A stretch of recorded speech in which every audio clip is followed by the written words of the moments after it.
यही बता रही हैं। और अब हमने यही किया है कि वो तबकात जो महंगाई से ज़्यादा जिनको एक कहिए कि उसके शिकंजे में फंसे हैं, उसको जो है वो हम उनका सामना करें और उनको हम वो सहूलियात जो हुकूमत इस वक्त दे सकती है वो हम उनको वहम पहुँचाएँ, जिससे उनकी जो महंगाई की शिद्दत है उसका वो अच्छे तरीके से मुकाबला कर सकें। सो बुनियादी तौर के ऊपर जो तहरीक इंसाफ की कोर कमेटी थी उसका आज का इजलास जो था वो मईशत और महंगाई के ऊपर फोकस था। इसके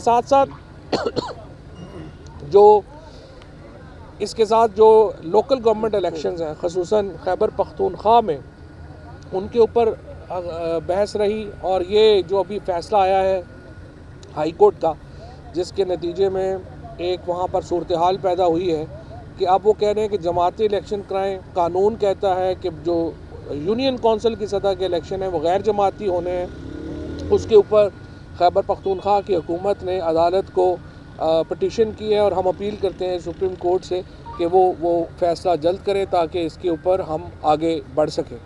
तीसरी इम्पॉर्टेंट बात जो आज की कोर कमेटी ने वज़ीर आज़म साहब का जो इक़दाम था सुप्रीम कोर्ट में पेश होने का, एक बहुत ही मुख्तसर नोटिस के ऊपर उसकी पजीराई की है और उसका खैर मकदम किया है।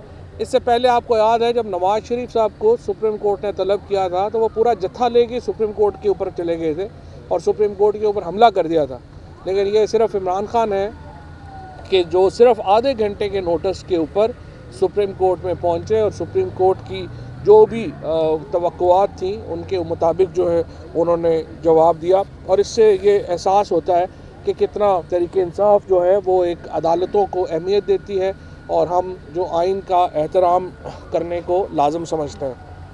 कोर कमेटी के इजलास में जो अफ़गानिस्तान की मौजूदा सूरत हाल है उसके बारे में जो इकोनॉमिस्ट की हालिया रिपोर्ट आई है, जिसमें बताया गया है कि 2,40,00,000 लोग वहाँ पर इंतहाई अफलास का शिकार हो गए हैं और वहाँ पे भूख की वजह से 8 बच्चे जो हैं वो तो सिर्फ भूख की वजह से जान से हाथ धो बैठे हैं। और हमें वहाँ से वीडियोस आ रही हैं जहाँ पे हम देख रहे हैं कि बच्चे फ़रोख्त हो रहे हैं। इसके ऊपर बड़ी तशवीश है और हम चाहते हैं कि पूरी दुनिया और ख़ुसूसन मुस्लिम दुनिया जो है अफ़गानिस्तान की सूरत हाल के लिए उठे और वो इसके ऊपर जो है वो बात करें। हमारी ये ख्वाहिश है कि 2023 का जो इलेक्शन है उसमें जो इंतखाबी इस्लाहात तहरीक इंसाफ की हुकूमत ने तजवीज़ की हैं वो पार्लियामेंट में जल्द मंजूरी के लिए आएँ। इस मकसद के लिए जैसा कि आपको मालूम है कि स्पीकर साहब जो हैं वो पहले ही अपोजिशन से राब्ते में हैं। हम कोशिश कर रहे हैं कि इसके ऊपर इत्तफाक़ राय पैदा किया जाए और ये हमारे कोई इमरान खान या PTI का कोई ज़ाती इशू नहीं है। हर दफ़ा हम ये समझते हैं कि हम कह रहे होते हैं जो भी इलेक्शन हार जाता है वो कहता है धांधली हुई है। हम एक ऐसा निज़ाम तजवीज़ कर रहे हैं जिससे धांधली की शिकायत नहीं होंगी। अगर आपके पास कोई अपना अल्टरनेट है तो आप अपना पेश कर दीजिए। बहरहाल इसके ऊपर भी हम जो है वो कंसेंसस से आगे बढ़ना चाह रहे हैं और एक मशावरती कमेटी जो है वो इस सिलसिले में तश्कील दे दी गई है जो कि करेगी। देखिए, हम पाकिस्तान तहरीक इंसाफ मुल्क की वाहिद वफाकी सियासी जमात है। इमरान खान जो हैं उनका जो वोट है वो खैबर से लेकर के कराची तक और गवादर से लेके लाहौर तक हर जगह के ऊपर, गिलगित बिल्तिस्तान हो, कश्मीर हो, हर जगह के ऊपर अगर एक कोई वफाक का लीडर है तो इमरान खान है। और हम बात जब करते हैं तो हम सूबाइयत की बात नहीं करते हैं, हम फ़िरक़ावारियत की बात नहीं करते हैं, हम एक नेशनल कौमियत की बात करते हैं और हम एक वो जमात हैं जो वफाक के इंटरेस्ट को सबसे आगे रखती है, फेडरेशन के इंटरेस्ट को सबसे आगे रखती है। बाकी सारी जमातें तो कोई 1 डिवीज़न की पार्टी है, कोई 3 डिवीज़न की पार्टी है और वो अपनी छोटी छोटी ईगोज़ को साथ लेके छोटी छोटी अना को पालने के लिए सारी उनकी गुफ्तगू होती है।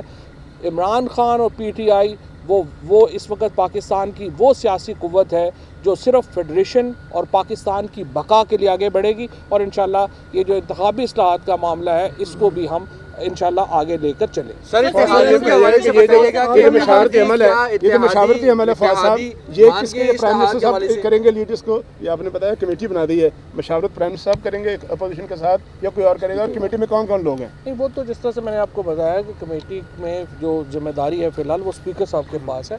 स्पीकर साहब को पहले भी वज़ीर आज़म साहब ने जब असम्बली में तकरीर की थी ये तो चूँकि पार्लिमान है ना, तो पार्लिमान की जो भी मशावरत है वो स्पीकर ऑफिस ही बेहतर है जिसको वो इस्लामाबाद में मुलाकातें हो रही हैं, मौलाना फजल रहमान एक बार फिर एक्टिव नज़र आ रहे हैं, पीडीएम में जा रही है, पीपल्स पार्टी भी इस तरह का इम्कान नज़र आ रहा है, क्या समझते हैं कि पीडीएम कुछ करने जा रही है?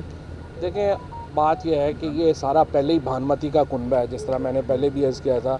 अपोजिशन का कौन सा, ना इनके पास कोई लीडर है, ना इनके पास बिलावल भुट्टो साहब जो हैं, बड़ी माजरत से उनको तो लड़काना की गलियों का भी नहीं पता। उनको क्या पता कि पाकिस्तान की सियासत क्या है। फजलुर रहमान साहब जो हैं वो तो पहले साल ही जत्था लेके इस्लामाबाद के ऊपर चढ़ आए थे। अब ये सारी जो अपोजिशन है थके हुए पहलवानों पे मुश्तमिल है, ये एक दूसरे का सहारा लेके खड़े होने की कोशिश कर रहे हैं। इनको कोई ताकत की गोलियाँ चाहिए, वो मुयस्सर नहीं है, इसलिए आप देखते हैं खड़े होते हैं गिर जाते हैं, फिर कोई खड़ा करता है फिर कोई गिर जाता है। लिहाजा ये एक दूसरे के कंधे के ऊपर हाथ रख के चलने की कोशिश कर रहे हैं। लेकिन आप देखेंगे कि इस तरह से जब पाँव अपने ना हो, जब टांगें अपनी ना हो, जब ताकत अपनी ना हो, तो कौन कहाँ तक चल सकता है। इत्तेहादी जमातों के साथ इश्यूज चल रहे हैं आपके, बिलखुसूस काफ लीग को पंजाब में मसाइल हैं, उनको वफाक से नहीं है, तो वो दूर हो गए हैं। देखें, सियासी मसाइल तो तरीके इंसाफ में जो हैं वो बड़े होंगे, MNAs के, हमारे MPs की शिकायतें होंगी। सियासत में हर एक इतना इज्तमाही ये जो पार्लियामेंट्री डेमोक्रेसी है, ये इज्तमाही हुकूमत का नाम है। जब इज्तमाही हुकूमत होती है उसमें रोज़ाना किसी न किसी की शिकायत होगी, किसी न किसी की बात होगी।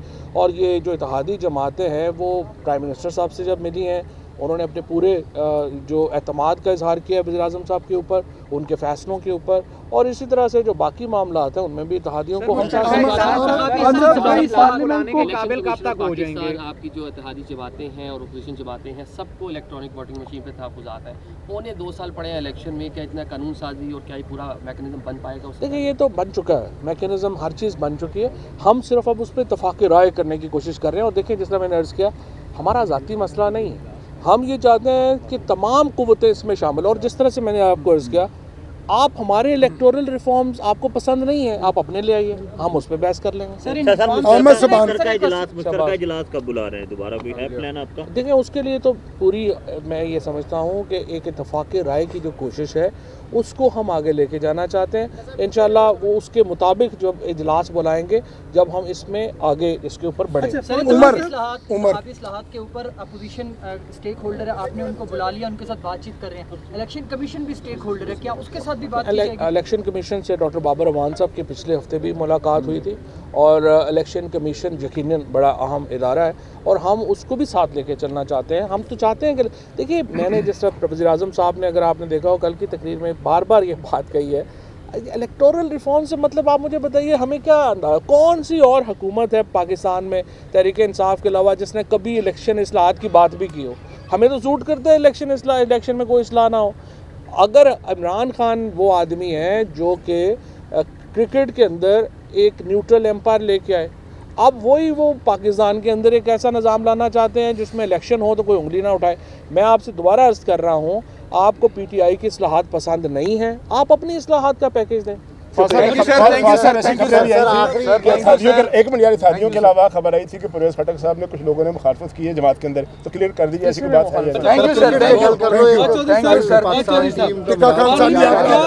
टिक्का खानी को अपोजिशन से कोई खतरा है? ये इतलात खबरें चल रही हैं कि शायद GTA मिलके जो है यार इस सपोजिशंस में जारी सर, क्रिकेट सर टीम कल सेमीफाइनल में आ रही है, हमारा बड़ा हम होप कर रहे थे कि अभी वज़ीर-ए-आज़म साहब भी यही बात कर रहे थे कि जो टीम है जिस तरह से वो खेले हैं उसको अप्रिशिएट करें। बाकी कभी किसी का अच्छा दिन होता है, कभी किसी का बुरा दिन होता है, तो कोई बात नहीं है। हमें अपनी हमारी टीम के ऊपर फ़ख्र है और पूरी कौम जो है वो पाकिस्तान क्रिकेट टीम के पीछे खड़ी है। Thank you sir. वफाकी वज़ीर इत्तलात फवाद चौधरी मीडिया से गुफ्तगू कर रहे थे। उनका ये कहना था कि पाकिस्तान ने कमज़ोर मईशत के बावजूद कोरोना का मुकाबला किया है। कोरोना के बाद पूरी दुनिया में ही महंगाई की लहर आई है, यहाँ तक कि अमरीका और बरतानिया की हुकूमतें भी महंगाई के दबाव में हैं। इजलास का जो मुलतवी हुआ उसके हवाले से उनका ये कहना था कि अहम निकाती जो एजेंडा था वो सिर्फ महंगाई को कंट्रोल करना था और इस अपोजिशन से हमें कोई ख़तरा नहीं है।